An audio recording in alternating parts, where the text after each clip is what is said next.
ஆச்சி Royal gulab jamun packs ஒன்று வாங்கினால் ஒன்று இலவசம். செய்யாதவங்க இப்ப இன்னைக்கு பாராட்டு செஞ்சு அது பாரத ரத்னா விருது கொடுக்கணும்னு சொல்றவங்க, அவர் பேர்ல விருது கொடுக்கறோம்னு சொல்றவங்க செஞ்சிருக்கணும். மதிப்புமிக்க திரைக்கலைஞர்களை நீங்க ஒரு நாட்டின் அடையாளமாவது கொண்டு போய் அங்க நிறுத்திருக்கு. எங்க அப்பாவுக்கு நீங்க திராவிட கட்சிகள் கொடுத்துருக்கணும்ல. முற்போக்கு பேசினவங்க, தாழ்த்தப்பட்ட ஒடுக்கப்பட்ட மக்களுக்காக நிக்கிறோம்னு சமூக நீதி எல்லாம் பேசணும். நீங்க ஏன் கொடுக்கல? பதில் வச்சிருக்கல. அதனால அவங்க கொடுக்கும்போது நம்ம எதிர்க்க முடியல, வழி இல்லாம ஏற்கிறோம். நீங்க ஏன் செஞ்சிருக்கணும்? நீங்க காங்கிரஸ் எங்க ஐயா நடிகர் திலகத்தை செஞ்சிச்சு. நீங்க எங்க அப்பா பாரதி ராஜா போன்ற கலைஞர்கள், இளையராஜா போன்ற பெரும் மதிப்புமிக்க திரைக்கலைஞர்களை நீங்க கௌரவிச்சிருக்கணும், பெருமைப்படுத்திருக்கணும். செய்யல. வட இந்தியால எல்லாம் அவங்க ஹேமாலினி போன்றவர்களுக்கு, மற்ற அமிதாப் பச்சன் போன்றவர்களுக்கு எல்லாம் செய்யறாங்க. நீங்க அப்படி செய்யலையே. அப்ப பாரதிய ஜனதா செய்துன்னா ஏன் செய்யறாங்க நம்பி கேட்க முடியுமா? என்ன பசின்னு கேட்கும்போது திருடிட்டு வந்து ஒருத்தன் தட்டுல சோறு போட்டாலும் பசிக்கு சாப்பிடதான் சொல்லி திருடிட்டு வந்துட்டா அப்படின்னு நான் சொல்ல முடியாதுல்ல. அதனால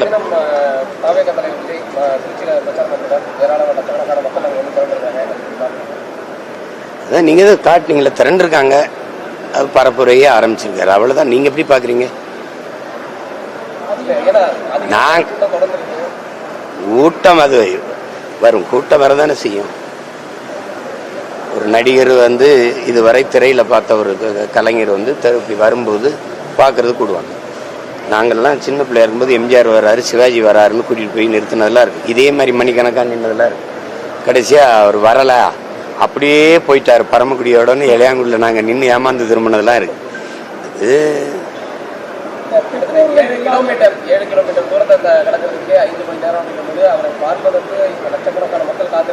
அது வரும், அது வரும். இப்ப சகோதரர் அஜித் இறக்குனீங்கன்னா இதை விட கூட்டம் வரும். என்ன பண்ணலாம், என்ன பண்ணலாம்னு சொல்றேன். ஐயா ரஜினிகாந்த் வந்திருந்தா இதை விட கூட்டம் வந்துதான் இருக்கும். நயன்தாரா அவர்களை இறக்கிவிட்டா இதை விட 2 மடங்கு கூட்டம் தான் வரும். நீங்க அதை கூட்டத்தை பார்க்காது, முன்வைக்கிற கொள்கையை பாருங்க. உருப்படாது. இல்லைன்னா உங்களை மாதிரி ஆளுகள்லாம் சேர்ந்துதான் இந்த நாட்டை நாசமாக்கிட்டே இருக்கிறீங்க. ஒரு செய்தி அறம் சார்ந்து நீங்க நிக்கிறீங்களா? சொல்லுங்க. நீங்க சும்மா ஏதாவது கூலிக்கு வேலை செஞ்சு கொள்கைக்கு வேலை செய்யறவன கொலை பண்றீங்க. இதுக்கு ஒரு ஊடகம், இதுக்கு ஒரு முதலாளி. எந்த முதலாளியும் நீங்க லாபத்தை வைக்க தான் வேலை செய்றீங்க, மக்கள் சேவைக்கு அனுக்கிறீங்க. அறம் சார்ந்து ஒரு செய்தியை வெளியிடுறீங்கன்னு சொல்லுங்க. உங்க நெஞ்ச தொட்டு சொல்லுங்க. யாராவது சும்மா எதையாவது பேசிட்டு மக்களுக்காக பாடுபடுற ஒரே கட்சி நாம் தமிழர் கட்சி. சந்தேகம் இருக்கா? உங்களுக்கு தான் பிரச்சனை, நான் தான் முதல்ல வருவேன். இதுல என்ன அது தெரிஞ்சுட்டு கேட்கிறீங்களா இல்ல தெரியாம கேட்கிறீங்களா? முதல்ல மலைகளின் மாநாடு, இப்போ மலை வளமே மண் வளம்னு 27 தருமபுரியில நடக்குது. அது ஆழ்ந்து கவனிங்க. முதல்ல 50 ஆற்றல்கள் நமக்கு நிலம், நெருப்பு, நீர், காற்று, வானம், அதாவது விசும்பு. இது இல்லாது எந்த உயிரும் இல்லை. அது 5 பூதங்கள்ங்கிறாங்க, நம்ம 50 ஆற்றல்ங்கிறோம். இதை அழித்து கொண்டிருக்கிறோம். நாங்கெல்லாம் சின்ன பிள்ளையா இருக்கும்போது தாத்தா பாட்டிலாம் 2000 உலக அழியும்னு சொல்லும்போது இவங்க ரொம்ப இதாக பொய் சொல்லிட்டு இருக்காங்கடா, நாங்கெல்லாம் அப்படின்னா அப்போ பீழா விடுறாங்க அப்படின்னு நினைச்சோம். அப்ப அழியும்னா ஏதோ அழியும் போல் இருக்குன்னு நினைச்சோம். கடைசியா இந்த அயோக்கியங்கள்லாம் அழிப்பாங்கிறது இப்பதான் தெரியுது. மலையை வெட்டுறான், மணலை அள்ளுறான், கடலுக்குள்ள கொண்டு போய் குண்டை போடுறான், குப்பையை கொட்டுறான், நச்ச ஆலைகளை நிறுவி அந்த கழிவுகளை எல்லாம் அதில் கொண்டு கொட்டுறான். அப்ப அதை பார்க்கும்போது எனக்கு தெரியுது, இந்த ஒரு பூமியும் அழிக்கப்படுதுன்னு. உலகத்துல எந்த கோள்கள்லையும் இந்த பிரபஞ்சத்துல எந்த உயிரினமே வாழ்றதுக்கு வாய்ப்பு இல்லை. அது தெரியும் உங்களுக்கு. அது உங்களுக்கு ஆண்டன் சொக்கே ரஷ்ய எழுத்தாளன் சொல்றான், ஒரு சமூகத்தின் மீது அக்கறையா ஒரு சிந்தனையாளன் வரும்போது அதுக்கு எதிராக 1000 முட்டாள்களை இறக்கி விடுவான்ட்டு. அந்த சமூகம் தோற்று போன சமூகம்னு. நான் பேசுறது உங்களுக்கு இன்னைக்கு புரியாது, நான் போதிக்கும் போது புரியாது, நீங்க பாதிக்கும் போது உங்களுக்கு புரியும். திரும்ப திரும்ப சொல்றேன், இலங்கையில வந்தது, பங்களாதேஷ்ல வந்தது, நேபாளில் வந்தது, உங்களுக்கு வராதுன்னு நீங்க யாராவது உறுதி தர முடியுமா? பக்கத்து வீட்டு கூரை தான் எரியுதுன்னு நீங்க படுக்க போனீங்கன்னா விழுகிறது உங்க சாம்பலா தான் இருக்கும். தன் வீட்டு கூரை எரியாதவரை நீங்க தண்ணி எடுத்துட்டு வர தயாரா இல்ல. அடுத்த வீடு தான் எரியுதுன்னா ஆனந்தத்துல தூங்க போறீங்க, மகிழ்ச்சியில தூங்க போறீங்க. பார்க்க நீங்க இருக்க மாட்டீங்க, விழுகிறது உங்க சாம்பல் தான் இருக்கும். எச்சரிச்சுக்கிறீங்க, உங்களுக்கு புரியுதா? அதனால இப்ப நான் பேசுறது வேடிக்கையா இருக்கும். எனக்கு முன்னாடி பேசியிருக்கான், உலகத்துல பெரிய பெரிய ஞானி, பெரிய பெரிய அறிஞர்லாம் சொல்லிட்டு போயிருக்கான். என் ஸ்டீவன் ஹாக்கின்ஸே சொல்லிட்டு போயிருக்கான், இந்த பூமி உயிரினங்கள் வாழ்வதற்கு வாய்ப்பில்லாத மாற்றப்படுது, வேற கிரகங்களை நோக்கி படையெடுங்கள் இருக்கான். அவன் சொல்லிட்டு செத்து போயிட்டான். நாங்க அதெல்லாம் படிச்சு எங்க அப்பா எனக்கு முன்னத்தி ஏற, எங்க அப்பா நம்மாழ்வார்னு ஒரு மகன் மேல் சட்டை கூட இல்லாம கத்தி செத்து போயிட்டான். இப்ப அவன் பிள்ளை எங்களுக்கு இந்த, உங்களுக்கு புரியுது? நீங்க மலையை வெட்டி மணலாக்கி கல்லாக்கி பெரிய வீட்டை கட்டி வச்சுட்டு போகணும்னு நினைக்கிறீங்க உங்க பிள்ளைக்கு. நான் இந்த நாட்டை என் பிள்ளைகளுக்கு வாழ்றதுக்கான நாடா வச்சுட்டு போகணும்னு நினைக்கிறேன். நீங்க வீடை வச்சுட்டு போகணும்னு நினைக்கிறீங்க, நான் நாடை வச்சுட்டு போகணும்னு நினைக்கிறேன். புரியுதுன்னு நினைக்கிறேன். நீங்க காசை சேர்த்து வச்சுட்டு போகணும்னு நினைக்கிறீங்க, நான் சுவாசிக்க நல்ல காற்றை வச்சுட்டு சாகணும்னு நினைக்கிறேன். எதை செய்யலாம்னு நினைக்கிறீங்க?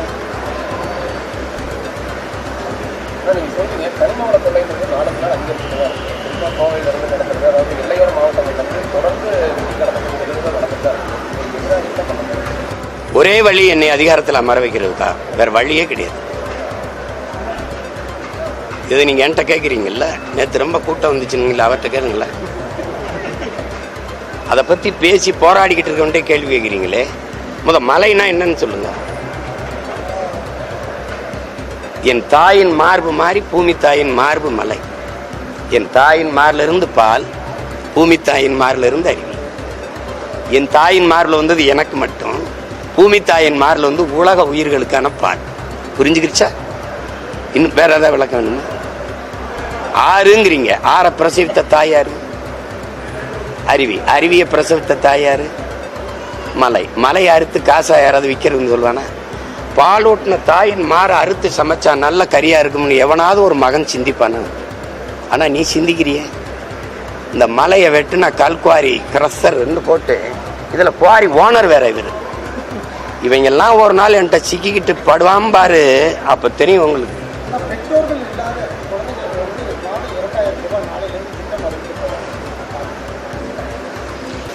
ஏன் பெற்றோர்கள் இல்லாது போனார்கள்? நீ குடிக்க வச்சு கொண்டதுனால தானே. என்னை பாருங்க, கேள்வியை கேட்டு குனியாதிய. பெற்றோர்கள் ஏன் இல்லாது போனார்கள்? அதுக்கு பதில் இருக்கா? நீங்க தான் கேள்வி கேட்கணும்னு ஒண்ணு அரசியல் சாசனத்திலேயோ நானும் கேள்வி கேட்கலாம். ஏன் இல்லாது போனார்? நிறைய குழி, அதை மட்டும் சாதாரணமா சொல்றீங்களே ஏன்? பெற்றோர்களே இல்லாத போன குழந்தைக்கு 2000 குழந்தை கையிலே கொடுத்துருவீங்களா?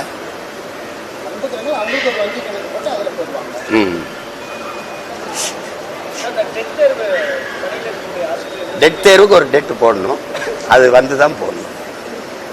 அவன் தான் படிச்ச ஆசிரியரா தேர்வாய் வந்து பணி செய்யறவன மறுபடி தேர்வு எழுதுன்னு திரும்ப திரும்ப கேட்கிறேன். எழுத சொல்றவர் என்ன தேர்வு எழுதுனாரு? எழுத சொல்லியிருக்காருல்ல, டெட் எழுதுன அவர் என்ன தேர்வு எழுதுனார்?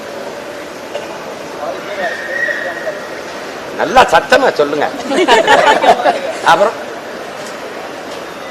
செய்தித்தாளே படிக்காதவன் தான் இங்க தினம் செய்தி ஆகிட்டு இருக்கான் தம்பி.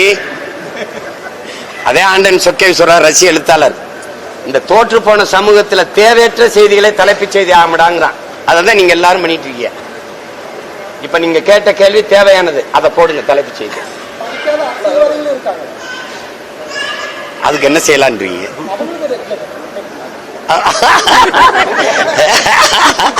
இந்த நாட்டுல யாரும் பிரதமர் முதல்வரா இருக்க மாட்டாங்க, தெரியும் தானே?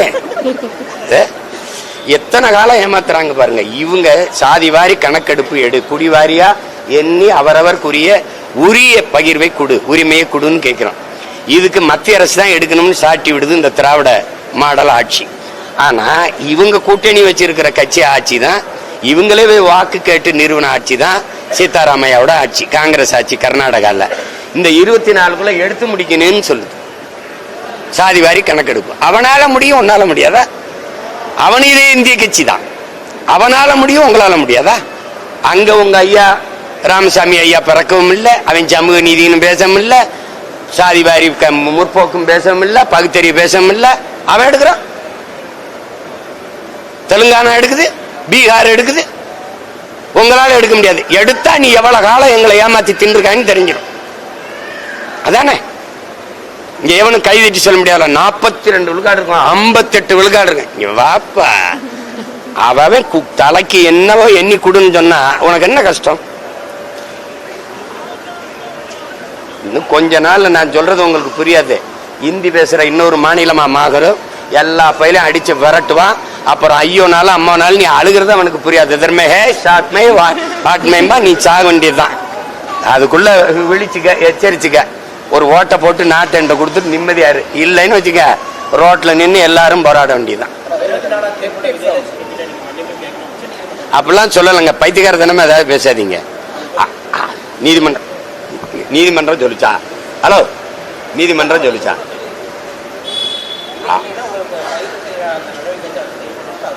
யார் சொல்லிருக்கு? அந்த தீர்ப்பு காட்டுங்க. எதையா அறகுறையா கேட்டு பேசக்கூடாது, புரியுதா? எதையாவது சொல்லிக்கிட்டு இருக்க கூடாது.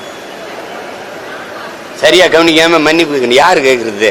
எதையாவது இங்க பாருங்க, வேடிக்கை பார்த்துட்டு பேசக்கூடாது.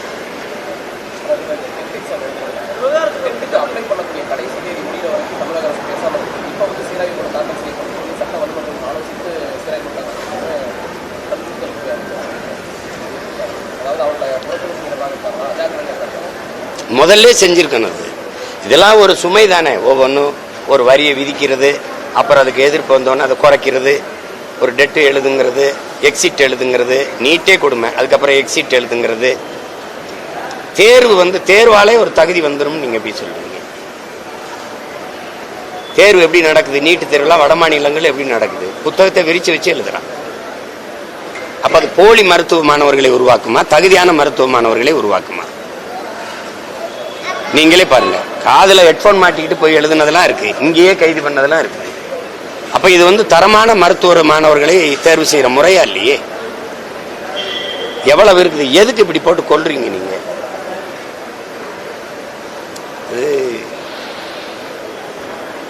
இந்த நாட்டில் பிறந்ததை தவிர இந்த நாட்டு குடிகள் எந்த பாவமும் செய்யல, எந்த பிள்ளையும் செய்யல.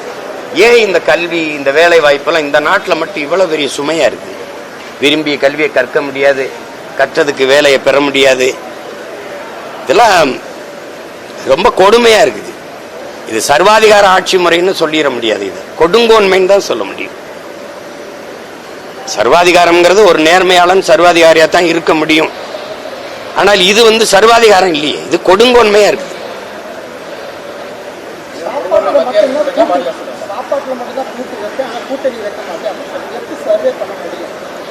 சர்வே பண்றது நீங்க எங்க கட்சியில் இருக்கீங்களா? இல்ல, உங்களுக்கு எதுவும் பிரச்சனை இருக்காதுல்ல.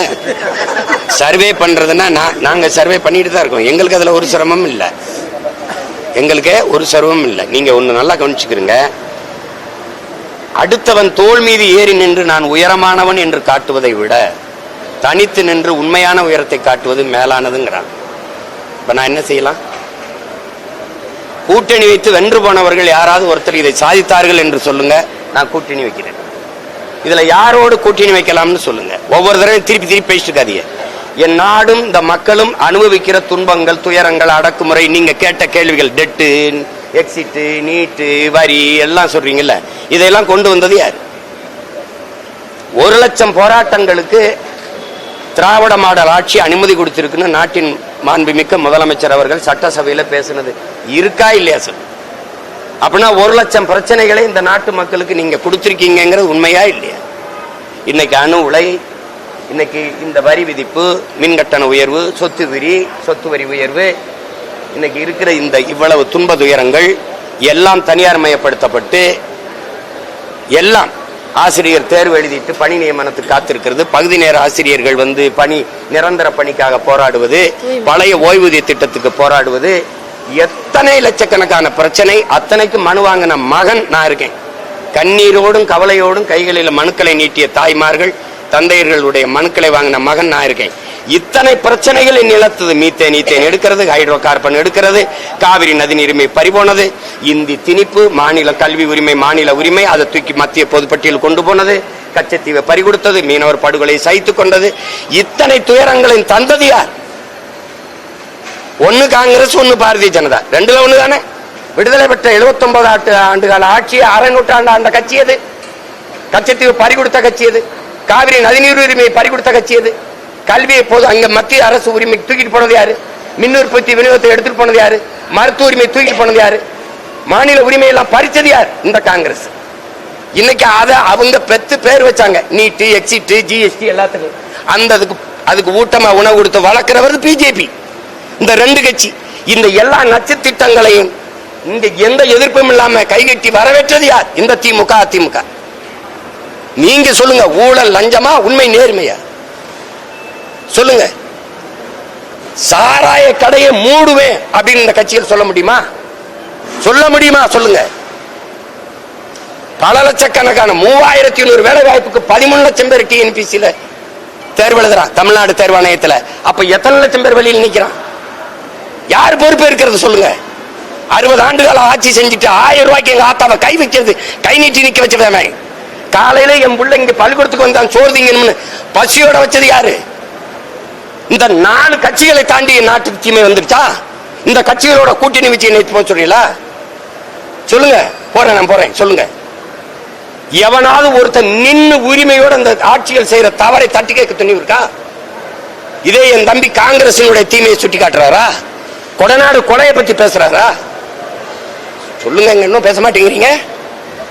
அப்புறம் எதையாவது பேச முடியுதா பாருங்க. கூட்டணி வச்சு சாதிச்சவன் சொல்லுங்க. 10 எம்எல்ஏ போன, 2 எம்பி போன, 4 எம்பி போன. என்ன பண்ண? 40 உறுப்பினர் கொண்டு போய் ஒண்ணும் பண்ண முடியல. இந்த மாநில அரசு கொடுக்கிற நிதியை தரலைன்னு என்கிட்ட வந்து புலம்புற. அதுக்கு எதுக்கு அதிகாரம்? அதுக்கு எதுக்கு அதிகாரம் சொல்லுங்க? எதுக்கு அதிகாரம்? எங்களுக்கு காசு தர மாட்டேங்குது, நாங்க என்ன பண்ண? இதை சொல்றதுக்கா? இதை சொல்றதுக்கு ஒரு அதிகாரம்?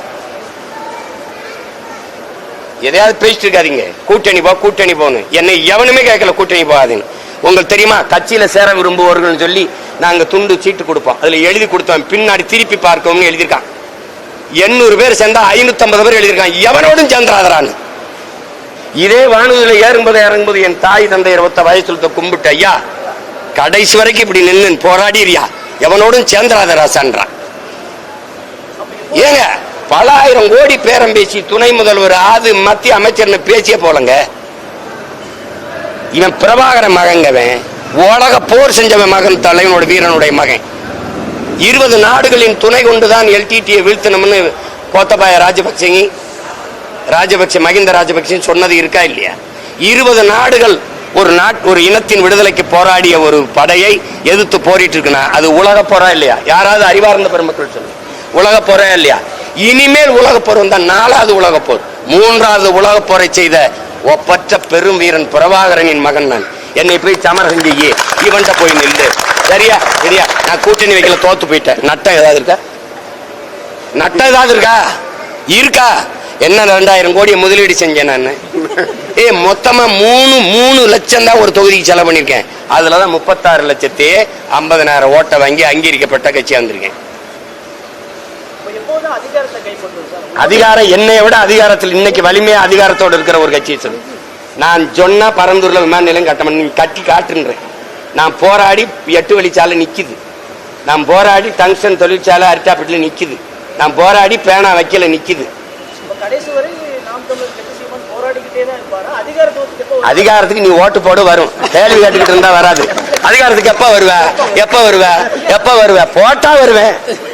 அதை விட்டு எப்ப வருவேன்? அதிகாரத்துக்கு வந்து என்ன பண்ண? நான் வரணும்னு நினைச்சா வருவேன். இதுல ஒரு கேள்வி, நீ எப்ப அதிகாரத்துக்கு வந்து? அதிகாரத்துக்கு வந்தவன் என்ன பண்ண? அதிகாரத்துக்கு வந்தவன் தீமையை பண்றான். நான் நன்மையை செய்யணுங்கிறேன். நான் எடுத்து இந்த புள்ள வந்தா நாடு மக்களும் நல்லா இருக்கும்னு நினைச்சினா போடு, இல்லைன்னா மறுபடியும் நீ தெருவில் போடு, நீ அவனுக்கு போடு. அவ்வளவுதான். என்ன இருக்குது? போட்டு அப்புறம் போராடு, என்னைய கூப்பிடு, அதுக்கப்புறம் பேசுறேன். நீ வா, வீடு இடிக்கிறான், இங்க வா, இந்த பாரு உயர் மின்னழுத்த கோபுரம், இந்த பாரு கையில் எரிவா உள்ள பதிக்கிறான்.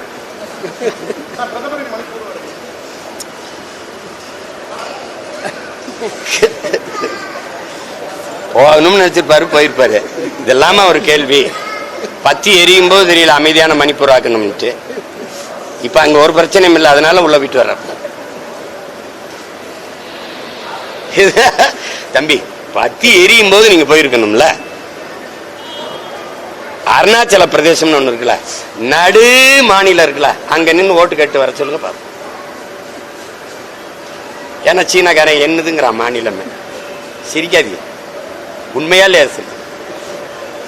ஓரத்தில் நின்றுட்டு பேசிட்டு வர்றது. பாகிஸ்தானோட பட்டக்குன்னா போற அறிவிக்கிறீங்கல்ல. ஆபரேஷன் சிந்தூர், இந்தூர். நான் கூட சொன்னேன் ஆபரேஷன் சிந்தூர் அங்க போட்டீங்க, ஒரு 26 பேர் செத்ததுக்கு 850 பேர் செத்துருக்கமே. ஆபரேஷன் இந்த என்ன சொல்றது இந்தூர் கூட ஒன்னு போட்டு விடுங்க இலங்கை மேல.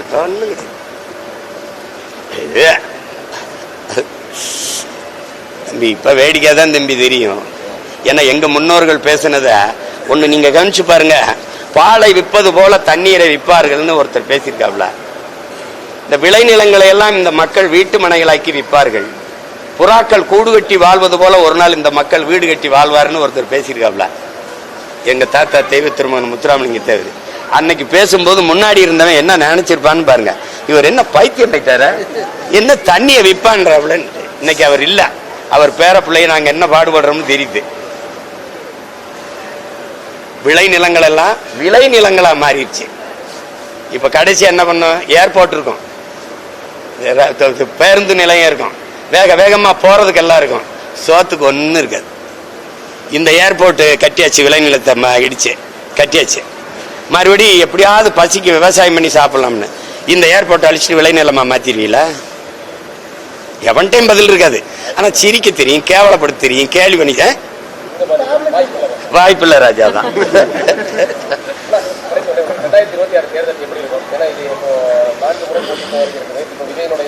எழுதி வைங்க, என் கையில தான் ஆட்டம் இருக்கும். எப்படி பார்த்தாலும் என்கிட்ட தான் ஆட்டம் இருக்கும். இங்க எல்லாரும் எந்த தலைவனும் இதயத்தில் இருந்து மனசுல இருந்து மக்களின் வலியை மக்களின் பிரச்சனையை பேச மாட்டான். எல்லாம் ஒரு முழு தாள்ல எழுதி வச்சுட்டு பார்த்து படிக்கிறவன், பார்த்து பரீட்சை எழுதுற மாணவன் நல்ல மாணவனா, படிச்சுட்டு வந்து தேர்வு எழுதுற மாணவன் நல்ல மாணவனா? 3 பேருமே பார்த்தானே படிக்கிறாங்க. நீ என்னப்பா, எங்க ஐயாவும் தான் வச்சிருக்காப்ல, பேசிட்டே வர்றாரு ஐயா எடப்பாடி பழனிசாமி. இத பேசிட்டீங்க அப்படியா? அந்த தாள் பாக்குறியா இல்லையா? இவங்க பெரிய தாள், ஐயா ஸ்டாலின் அவர்கள் சின்ன தாள். மழை பெஞ்சா உங்களால பேச முடியுமா? ஏன்னா தாள் நனைஞ்சு போயிடும். சொல்லு, மக்களின் இதயத்துல காயமும் மனதில் வலியும் இருந்தா தான் மொழியா வரும். புரியுதா? என்னைய பேசு, நீ இங்க வர அது எந்த அளவுக்கு இருக்குங்கிறத அவர்கிட்ட பேசு. அவரை ஒரு தடவை நிக்க வச்சு இத்தனை கேள்வி இவ்வளவு நேரம் 1/2 மணி நேரம் நிக்கிறேன்ல, சிரிக்காத. வரமாட்டேங்கிறாருன்ற நேர கோட்டைக்கு வரேன்னு மட்டும் சொல்றாருல்ல. என்னவே கேள்வி சிக்கனா சீமான்னு வச்சு செய்வியா? சொல்லு வேற என்ன?